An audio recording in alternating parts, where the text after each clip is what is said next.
Have you ever wondered how social media platforms decide which posts are harmful and which are just bold opinions? Today, we're diving into a groundbreaking study that tackles one of the toughest challenges in AI, detecting hate speech online. Let's break down what this research reveals and why it matters for all of us. The problem is clear. Social media connects us, but it also amplifies hate.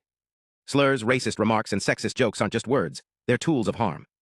With billions of posts daily, manually flagging every harmful message is impossible. That's where AI steps in, but it's not a simple task. Hate speech hides in sarcasm, coded language, and subtle jabs, making it a moving target for even the smartest algorithms. To tackle this, researchers used the meta-hate dataset, a massive collection of 1.2 million social media samples spanning 36 different sources. Think of it as a digital fingerprint of online hate. But here's the twist: traditional AI models struggled. They couldn't grasp context, misclassifying sarcasm or slang. Enter the transformer. Transformers like BERT or GPT-2 use attention mechanisms to understand how words relate across sentences. Imagine a detective reading a letter, not just individual words but the entire story. This makes them far better at catching nuanced hate speech than older models. The study tested several models, including ELECTRA, RoBERTa, and XLNet. While all performed well, ELECTRA stood out. It achieved an F1 score of 0.898, a metric that balances precision and recall, crucial for rare events like hate speech. But even ELECTRA isn't perfect. It tripped over sarcasm, "Oh great, another racist joke," or slang that's hard to decode. Here's where things get tricky: class imbalance.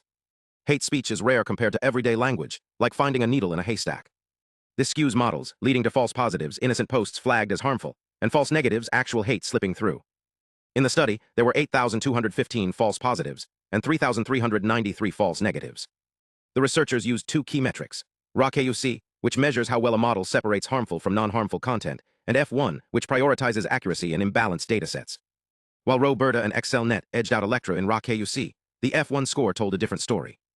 ELECTRA's high F1 meant it caught more hate speech without overreacting, like a finely tuned radar. But why do these errors happen? Deep analysis revealed three main challenges. 1. Sarcasm and irony, phrases that sound like praise but mock stereotypes. 2. Exaggerated expressions, jokes with intense language that mimic hate speech.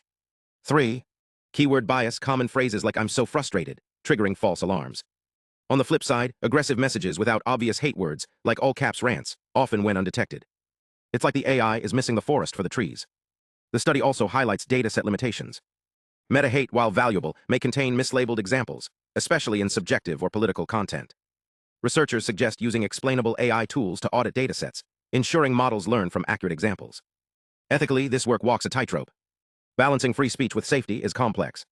The dataset used here was carefully curated to avoid personal data, but it still contains offensive material. The takeaway: AI isn't a silver bullet. It needs human oversight, transparency, and constant refinement. So what's next?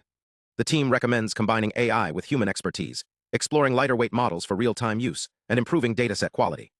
The future of hate speech detection lies in hybrid systems that leverage both machine precision and human nuance.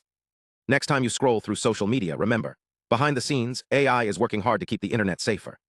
And with models like ELECTRA pushing boundaries, the fight against online hate is getting a powerful boost.